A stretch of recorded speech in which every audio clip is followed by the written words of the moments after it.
नमस्कार मित्रांनो, आपण आज मुरमेमध्ये आहे बघा. तुमचं नाव सांगा दादा? आप्पासाहेब आसाराम मुकणे.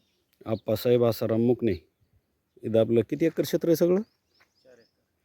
4 एकरपैकी आपण एक अर्धा एकर शेताचा सर्वे केला बघा. त्यामध्ये आपल्याला 1 लीटरचा पॉईंट सापडला आहे. एक 45 ते 55 फुटाच्या दरम्यान 1.5 ते 2 इंच पण लागण्याचा चान्स आहे. कधी लावता गाडी? गाडी पाहू ना आता उद्या किंवा आज. गाडी लागल्याच्या नंतरचा व्हिडिओ पाठवा मला, ठीक आहे? ठीक आहे. मुरमाड तालुका घनसंगी जिल्हा जालना.